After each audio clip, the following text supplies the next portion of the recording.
Dhaka university এই সলিমুল্লাহ হলে একটা রুমে এক ব্যবসায়ীকে রাতভর আটকে রেখে নির্যাতনের অভিযোগ উঠছে ঢাকা বিশ্ববিদ্যালয়ের ছাত্র দলের একাংশ এবং ঢাকা কলেজ ছাত্র দলের সিন্ডিকেটের বিরুদ্ধে। অভিযোগ হচ্ছে ঈদ উপলক্ষে পলাশী মোড়ে অস্থায়ী গরু ছাগলের বাজার থেকে চান্দা আদায়ের অংশ হিসেবে ওই ব্যবসায়ীর কাছ থেকে 1 লক্ষ টাকা দাবি করা হয়েছিল মাত্র আর কি। বিশ্ববিদ্যালয় প্রশাসনের পক্ষ থেকে জানানো হয়েছে আমার দেশকে যে প্রাথমিক জিজ্ঞাসাবাদে অভিযুক্তরা চাঁদার দাবিতে ব্যবসায়ীকে আটকে রাখার কথা স্বীকার করেছে। তো এইটা আমি আমার ফেসবুকে পোস্টাইছিলাম, লিখেছিলাম এ বিষয়ে আমি পত্রিকার প্রতিবেদনের তথ্য উল্লেখ করলাম, বাকিটা আপনারা কমেন্ট বক্সে জানাইতে পারেন। বিএনপিওয়ালারা আমার উপরে ঝাঁপে পড়িছে, যেমন ঝাঁপে পড়ে বেশ কিছুদিন থেকে ঝাঁপে পড়িচ্ছে দেখিচ্ছেন না। তো তুই আমার দেশে যায় ধরার নরম মাটি পাইছে তো বিড়াল হাগে আর কি, শক্ত মাটির বিড়াল হাগে না। আমার দেশ শক্ত মাটি পিনাকি নরম মাটি, এটি এসে ঝাঁপে পড়িছে। এটা হইতেছে BNP double fascist hobby we. Awami লীগের ফ্যাসিবাদ কি দেখেছেন, হাসিনা স্কোয়ার হবি উই। তো একজন বিএনপি মজার কমেন্ট করেছে, সেটা নেই আজকের এপিসোড। আজকে মুরব্বীরা আমাকে না ক্ষমা করিবেন, কারণ আমি এমন একটা কমেন্ট পাইছি ফেসবুকে বিএনপি করা এক ভাইয়ের কাছ থেকে, উত্তরে না দাওয়াই লাগে। তো বিষয়টা শরমের, তাই মুরব্বীদের কাছ থেকে আগে এনা ম্যাপ চাই নিতেছি। উনি লিখতেছেন জামাতি লেসপেন্সার পিনাকি ভট্টাচার্য, মানে সে বলতে চাইতেছে আমি জামাতের চাটুকার আজ্ঞাবাহী। যাই হোক, সে কইতেছে বিএনপি পাদ মারলে ঢোল তবলা নিয়ে লাগেন, আর জামাত হাইকে প্যান্ট নষ্ট করলেও আমার নাকি কথা ফোটে না। কাহিনী কি? গুরুতর অভিযোগ। আসেন এই অভিযোগের জবাবটা একটু দেই। আর এটাও বিএনপি না বুঝে নেওয়া দরকার যে আমার লগে পাঙ্গা লড়তে আসলে ক্যাঙ্কা করে জয় বাংলা করে দেব। হ্যাঁ, এটা দেখে দিলাম আর কি। আসেন শুরু করি। বিএনপি লায়ক হয়েছে, ক্ষমতার যাবে, তো তার পাদ নিয়ে আমার তো সমস্যা থাকবেই। বিএনপি পাদলে আমি কেন বেদ্য বাজাই? হ্যাঁ জানেন, কারণ বিএনপির পাদে গন্ধ আছে, শব্দ নাই। তাই শব্দের অভাব পূরণ করার জন্য ঢোল তবলা বাজানো লাগে, শিল্পকে পূর্ণ করতে হয়। এডিটর সাহেব ঢোল তবলা বাজান। মোবাইলের রিঙ্গারের শব্দ না শোনার জন্য আপনি সাইলেন্ট মোড ইউজ করতে পারেন। পিস্তলের গুলির শব্দ ঢাকার জন্য আপনি সাইলেন্সার ইউজ করতে পারেন। কিন্তু আমার বিস্ময়, বিএনপি তার ফিট করেছে যেমন সাইলেন্ট মোডে পাদ মারতে পারে। আমি অবাক হই কেন মির্জা ফখরুলের প্রিয় প্রথম আলো রিপোর্ট করে না দেশে আজও চলছে নিঃশব্দ পাদের রাজনীতি, অথবা বিএনপির প্রিয় ডেইলি স্টার হেডলাইন দিতেছে না whispers of wind, BNP's politics of silent fart. পাদের শব্দ আর গন্ধ উভয় থাকতে হয়। গন্ধ বা শব্দ ছাড়া পাদ পরিপূর্ণ পাদের মর্যাদা পাইতে পারে না।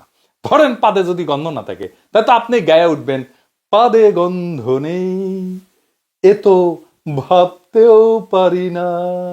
আল্লাহর দুনিয়ায় কি কুদরত, দেখেন পাদের শব্দের সাথে গন্ধ দিচ্ছেন। ধরেন পাদে শুধু গন্ধ আছে, শব্দ নাই, আপনি বুঝতে পারবেন কে পাদিচ্ছে না? পারবেন না। আপনার থার্মাল স্ক্যানার বসানো লাগবে, মেলার টাকা খরচা করে কে পাদিছে এটা বের করার লাগে।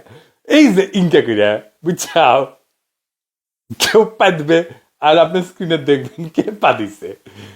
শব্দ আর গন্ধ মিলে পাদের ফুল প্যাকেজ। তো বিএনপি তো ক্ষমতার যাবে, হাফ প্যাকেজ নিয়ে আসলে চলবে? পাবলিকে বলবে আপনি নকল পাদের নকল সরকার। অথর্ব জনগণ গান গাইবে বিএনপির প্রিয় রবীন্দ্রনাথ ঠাকুরের সুরে, ওরা পাদিতে জানে না দয়াময়। জামাত ক্ষমতা যাওয়ার মতো লায়ক হোক দেখমুনি, এখন জামাতের পিছে দেওয়ার মতো টাইম আমার নাই। ওরা লেদা বাচ্চা, নিজের পাদের শব্দে নিজেই ডরায়। 1971 একবার পাদি ছিল, সেই ডরে এখনো চমকায় চমকায় ওঠে। ওরা এখনো বুঝতে পারে না এটাই উৎকৃষ্ট সময় 71-এর ব্যাপারে জাতির সামনে একটা স্পষ্ট বক্তব্য হাজির করা। তাই ওরা এখনো বিএনপির ওই ভাইয়ের কথা মতো জামাত হাইগা প্যান্ট নষ্ট করে। লেদা বাচ্চা তো, তাই লেদা বাচ্চা জামাতের লগে দামরা পোলা বিএনপির তুলনা করছেন। আপনারা মনে করছেন যে আমি হুদাই পাদ নিয়ে এপিসোড বানাইছি। আমি এপিসোড বানাই রাজনীতির বিষয় নিয়ে, সিরিয়াস বিষয় নিয়ে, তাই বলে শেষ পর্যন্ত পাদ নিয়ে এপিসোড? জি না, পাদ একটা রাজনৈতিক বিষয়। যেমন ধরেন বিএনপি ক্ষমতাতে আসলে সে পাদ ও প্রদীপের সামনে এসে দাঁড়াইবে, ক্ষমতার পাদ ও পিছে বিএনপির অভিষেক ঘটবে। পাদ শুধু রাজনীতি না, এটা একটা গুরুত্বপূর্ণ ক্ষমতা প্রশ্ন। কে কার চাইতে ক্ষমতাবান এটা বোঝার মাপকাঠি হইতেছে পাদ। শুনিছেন না বড় কর্তার পাদে গন্ধ নাই? তার মানে আপনার পাদে কত মানুষ গন্ধ পাইতেছে না, তত মানুষ আপনার ক্ষমতা বলয়ের অধীন। এটাই আপনার স্ফিয়ার অফ ইনফ্লুয়েন্স। আমি শেক্সপিয়ার হইলে লিখতাম a king's fart hath no scent only thunder. রাজার পাদে গন্ধ নাই, আছে শুধু গর্জন। ভোট আপনি ভয় দেখায় নিতে পারবেন, জাল ভোট দিতে পারবেন, ইঞ্জিনিয়ারিং করতে পারবেন, কিন্তু আপনারে বড় কর্তা ভেবে আপনার পাদের দুর্গন্ধ সহ্য করার জন্য নিরেট ভালোবাসার আনুগত্য ছাড়া সম্ভব না। তাই পলিটিক্যাল ম্যান্ডেট নেওয়ার এটা খুব solid strong out of the box idea হইতে পারে কর্তার পাদের গন্ধ সহ্য করার মতো আনুগত্য। এইটারে সরকার গঠনের পদ্ধতি হিসেবে বিবেচনা করা যাইতে পারে। আশা করি প্রফেসর ইউনূসের ঐক্যমত কমিশন এই বিষয়টা নিয়ে ভাববেন। পলিটিক্যাল পার্টিগুলো কে কত দুর্গন্ধযুক্ত পাদের গন্ধ জনগণকে খাওয়াইতে পারে, এটাই তো আসলে ভোট। শেক্সপিয়ার হইলে লিখতেন, to fart or not to fart, that is the question. Awami লীগকে নকল করাই যখন বিএনপির রাজনীতি হয়ে গেছে, আওয়ামী লীগের ধার করা অসাম্প্রদায়িকতা, মুক্তিযুদ্ধের চেতনা, জামাত শিবির রাজাকার, 1971 ছাড়া বিএনপির যেমন চলেই না, হাসিনার স্মার্ট বাংলাদেশের মতো করে স্মার্ট পাদের কর্মসূচি ঘোষণা করতে পারে বিএনপি। ওরা কবে আমাদের পাদে গন্ধ কম, শব্দ কম এবং স্বল্পস্থায়ী স্মার্ট। তখন মির্জা ফখরুল এসে বলবে, দেখেন আমাদের পাদ হাইব্রিড না, আমরা আদর্শবাদী পাদ মারি, এটা বায়োডিগ্রেডেবল, জনগণেরও সহ্য হয়, মিডিয়াও রিপোর্ট করে না। আমি যখন মেডিকেল কলেজে পড়ি তখন ছাত্র দলের ছেলেরা মিছিলের স্লোগান দিত, খতম করো বিদেশিবাদ, কায়েম করো জাতীয়তাবাদ। ওদের কে বুঝাবে জাতীয়তাবাদ, গণতন্ত্র এইসব ধারণা বিদেশি, কোনোটাই দেশি না। ওরা যদি কইতো পাদীয়তাবাদ, এটা খাঁটি দেশি হইতো। তার স্লোগান হইতে পারতো খতম করো বিদেশিবাদ, কায়েম করো পাদীয়তাবাদ, তাহলে কিন্তু জম্পেশ হইতো। বাংলাদেশের রাজনীতি কিন্তু মঞ্চ নাটকের মতো। ধরেন একটা মঞ্চ নাটক ভাবেন, একদিকে আওয়ামী লীগ পাদ ও প্রদীপের আলো থেকে দূরে সরে গেল, আর বিএনপি আসীন হইল ক্ষমতার পাদ। এই পাদ কিন্তু রাজনীতিতে ফেলে দেওয়ার মতো বিষয় না। 1781 সালে বিখ্যাত রাষ্ট্রচিন্তক বেঞ্জামিন ফ্র্যাঙ্কলিন উনি সিদ্ধান্ত নিলেন তিনি বিজ্ঞান চর্চায় গুরুত্বপূর্ণ বিষয় নিয়ে লিখবেন। কি জানেন সেটা? পাদ। তার প্রবন্ধের নাম ছিল to the royal academy of ফার্টিং। Benjamin Franklin রাজকীয় বিজ্ঞান একাডেমিকে উৎসাহ দিতে চাইছিলেন যেন তারা এমন কোন ওষুধ আবিষ্কার করে যা সাধারণ খাবারের সাথে মিশায় খাওয়া যাবে এবং তার শরীরের গ্যাস নির্গমনকে করে তুলবে সুগন্ধযুক্ত, পরিচ্ছন্ন সুগন্ধির মতো। অর্থাৎ এই মহান রাষ্ট্রনায়ক, লেখক, বিজ্ঞানী, আবিষ্কারক চাইছিলেন এমন একটা চিকিৎসা পদ্ধতি তৈরি হোক যাতে পাদেরও সুগন্ধ।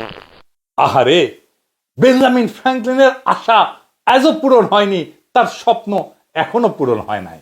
উনি বাংলাদেশে জন্মাইলে ওনার উত্তরসূরি বেঞ্জামিন ফ্র্যাঙ্কলিনের স্বপ্ন পূরণের জন্য আর একবার ফ্যাসিবাদ কায়েম করিতেন। পাদকে সুগন্ধময় করার স্বপ্ন। বাংলাদেশের রাজনৈতিক নেতাদের কাজই হইতেছে স্বপ্ন দেখা। পদ্মা সেতু থেকে শুরু করে মধ্যমায়ের দেশ সব হওয়ার স্বপ্ন দেখেন। স্বপ্ন না দেখলে রাজনৈতিক নেতা হওয়া যায় না বাংলাদেশে।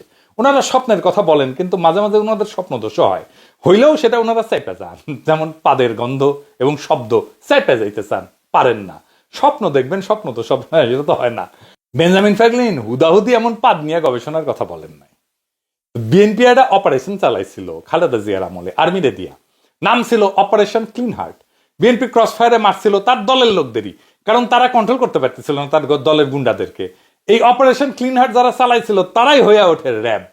বেঞ্জামিন ফ্র্যাঙ্কলিনের পথ ধরে তারা নতুন অপারেশন চালাইতে পারে, অপারেশন ক্লিন ফার্ট। এর লক্ষ্য হবে যারা সুগন্ধযুক্ত পাদ দিতে পারে না তাদের ক্রস ফায়ারে দেওয়া। কারণ কি জানেন? কারণ ধর্মেও পাদের একটা বিশেষ উল্লেখ ছিল। সেন্ট অগাস্টিন উনি একজন বিশিষ্ট ধর্মতাত্ত্বিক এবং দার্শনিক ছিলেন। তিনি ছিলেন রোমান ক্যাথলিক চার্চের একজন পুরোহিত এবং অনেক পরে বিশপ হয়েছিলেন। তার প্রধান রচনাগুলোর মধ্যে দুইটা হচ্ছে কনফেশনস এবং সিটি অফ গড।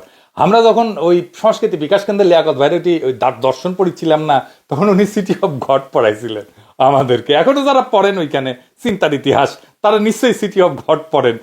তো ওই সিটি অফ গডে উনি বলছিলেন যে কিছু মানুষ আছে যারা শরীরকে এমনভাবে নিয়ন্ত্রণ করতে পারে, যারা সুরেলা এবং গন্ধহীন পাদ দিতে পারে। যদিও বিষয়টা হাস্যকর মনে হইতে পারে, কিন্তু সিটি অফ গডের মতো দর্শনের একটা খুব বেসিক বইয়েও পাদের উল্লেখ আছে। আমরা এটা নিয়ে যতই হাসাহাসি করি না কেন। মধ্যযুগে ফ্ল্যাটুলিস্ট বা প্রফেশনাল ফার্টার ছিল, মানে পেশাদার পাদদাতা, যারা রাজাদের আগমনে পায়দা পায়দা পারফর্ম করত। ওরা সম্ভবত গান গাইতো, আহা কি আনন্দ আকাশে বাতাসে, পেদে পেদে ফুটে ওঠে কত শোভা চারিপাশে, আহা কি আনন্দ আকাশে বাতাসে। ইনু জাতি ছিল একটা, এই আমাদের হাসানুল্লাহ কিন্তু না, এই কিউবেকে থাকতো হাজার হাজার বছর আগে।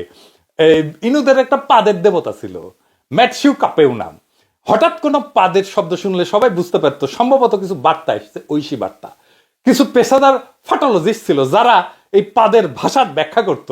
পাদ নিয়ে একটা বই আছে কালে, প্রফেসর ভ্যালেরি অ্যালেনের on farting language and laughter in the middle edges.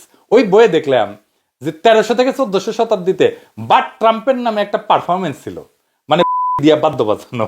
বিএনপির বুলু আছে না, উই তো বিএনপির মুখপাত্র আর সালাউদ্দিন সাহেব মুখপাত্র। কিছুদিন আগে বুলুর পারফরমেন্স দেখেছিলাম না, প্রফেসর ইউনুসের ধর্ম টর্ম নিয়ে কথা কইছিল। তো ওর একটা বাট ট্রাম্পেন যদি আমরা দেখতাম গিয়া যদি বাদ্য বাজাইতো তাহলে কি মজাটাই না হইতো। বিএনপির পাদে আমরা বাদ্য বাজাই, কিন্তু বিএনপির পাদগুলো কেমন তার একটা পাদ দেখাই। সালাউদ্দিন সাহেবের লেসপেন্সাররা এতই খেপিছে ইলিয়াস আর আমার উপরে জুতা মারিছে। দেখেন ইলিয়াস হোসেন ফিনাকি ইতার জুতা মারি দিয়ে আর প্রাণ প্রিয় সালাউদ্দিন ভাইয়েরে অপচর্য করার বলি আর তারা দিক্কাত জানাই জুতা নিক্ষেপ করছি। আমি জুতা মারছি যে আপনার সাংবাদিক ইলিয়াস হোসেন ও পিনাকি ভট্টাচার্যকে। ও আমাদের প্রিয় নেতা সালাউদ্দিন আহমেদকে নিয়ে মিথ্যা অপবাদ চালাচ্ছে, এরা দুজনেই। এর কারণে আমরা ওরা দুজনকে আমরা কি জুতা নিক্ষেপ করছি। ইলিয়াস আলী এবং পিনাকি ভট্টাচার্য, আমরা আমাদের প্রিয় নেতার বিরুদ্ধে অপপ্রচার চালানোর কারণে আমরা এদের বিরুদ্ধে জুতা নিক্ষেপ কর্মসূচি আজকে গ্রহণ করেছি। যদি এটা যে বন্ধ না হয়, অপপ্রচার যদি বন্ধ না হয়, ভবিষ্যতে আরো এর চেয়ে কঠোরতম আমরা আন্দোলন করতে বাধ্য হব। তো আওয়ামী লীগ কোনোদিন করেছে এটা? হ্যাঁ, করে নাই। কারা বাংলাদেশের রাষ্ট্র ক্ষমতা আসতে চায় দেখেন, জান কালা কালা আওয়ামী লীগ কি করেছে, ওরা বিএনপি তামা তামা কইরা দিবে আপনার জান কলে। হ্যাঁ, স্যাম্পল তো দেখিলেন। আগামীর বাংলাদেশে বাক স্বাধীনতা মানে না বলার অধিকার না। বিএনপির এহেন পাদ চিনাও চুপ থাকার যোগ্যতা। বেঞ্জামিন ফ্রাঙ্কলিন চান সুগন্ধি পাদ, সেন্ট অগাস্টিন চান সুরেলা পাদ, আর বিএনপি চায় গন্ধহীন পাদ, যেন রাজনীতি কইরা আবার দায় নিতে না হয়। তাই পাদের শব্দ থাকতে হবে, রাজনীতিতে বক্তব্য থাকতে হবে। চুপ করে গন্ধ ছড়ানোটা গণতন্ত্রের অপমান করে। গাদা গাদা সংস্কার করতেছে প্রফেসর ইউনুসের সরকার, কিন্তু একটা ছোট আর গুরুত্বপূর্ণ সংস্কার করলে অনেক সমস্যা করলে মিটে যেত। তা হইতেছে নতুন একটা আইন। কি আইন? প্রত্যেকটা সংসদীয় বৈঠকের আগে পাদ দিয়ে নিতে হবে। পাদ দেওয়ার পরেই বক্তব্য দেওয়া যাবে, কারণ পাদ আগে ব্যয় হয়ে গেলে বক্তব্যের দুর্গন্ধ কম থাকবে। আমাকে অনেক কয় যে দাদা রাজনীতিতে আসবেন আপনি? আমি কই না ভাই, আমি আসবো না। কয় কেন আসবেন না? বাংলাদেশের রাজনীতি হইতেছে পাবলিক বাসে পাদ দেওয়ার মতো, কে দিল কেউ বলে না, সবাই টের পায়, কেউ স্বীকার করে না। সবচেয়ে বড় কথা, সেই বাসে বসা যায় না, দাঁড়ানো যায় না, শুধু নিঃশব্দে সহ্য করে যেতে হয় প্রজন্মের পর প্রজন্ম। যারা সহ্য করে তারাই হইতেছে আম জনতা, এই জনগণ। এপিসোডের শেষে বিএনপি কাটা বিনা পয়সায় স্ট্র্যাটেজি দিই। আপনারা জানেন আমি মেলা স্ট্র্যাটেজি দিছি, এমনকি হাসিনাকেও স্ট্র্যাটেজি দিছি। আমার স্ট্র্যাটেজি হলে ফুল প্রুফ, একদম বন্দুকের গুলি মিস হইতে পারে, আমার স্ট্র্যাটেজি কোনো মিস হবে না কখনো। বিএনপিকে একটা ফুল প্রুফ স্ট্র্যাটেজি দিব আজকে। বিএনপি তো মাঝে মাঝে ইন্ডিয়ার দিকে দৌড় মারে, আমার হাত ধরে তুমি নিয়ে চলো সখা, আমি তো পথ চিনি না, এই কোয়েসিক কর্মীরা মারে দৌড়। আবার আমাদের টেনে আনতে হয় বিএনপিকে। আমাদের আশঙ্কা ইন্ডিয়া আবার বিএনপির সাথে সেই সিস্টেম করে ফেলবে, আবার বিএনপি মারিবে দৌড়, যা সে আওয়ামী লীগের সাথে করেছিল, মানে ওয়াকারের সাথে করেছিল ইন্ডিয়া। কিন্তু আমার স্ট্র্যাটেজি ফলো করলে ইন্ডিয়ার সাথে, বিশেষ করে মোদী সরকারের সাথে ভালো সম্পর্ক হবে বিএনপির। বিএনপির সাথে ইন্ডিয়ার সম্পর্ক হবে, এতে আমাদের কোনো সমস্যা নাই। সমস্যা হইতেছে বাংলাদেশের রাজনৈতিক অর্থনৈতিক ক্ষতি হবে কিনা। সেই জন্যে আমার স্ট্র্যাটেজি ফলো করলে ইন্ডিয়ার সাথে, বিশেষ করে মোদী সরকারের সাথে বিএনপির সম্পর্ক ভালো হবে, কিন্তু বাংলাদেশকে কোনো রাজনৈতিক বা অর্থনৈতিক ছাড় দিতে হবে না। কি সেটা? বিএনপিকে একটা আইন পাশ করতে হবে, হাইগা না সুসলেও পাইদা গঙ্গা জল। শুধু মোদি খেয়াল, মোদির বাপ আইসা ওই সরকারকে সাপোর্ট করবি। বিএনপি কি এই গঙ্গা জলের স্ট্র্যাটেজি এবার নিবে?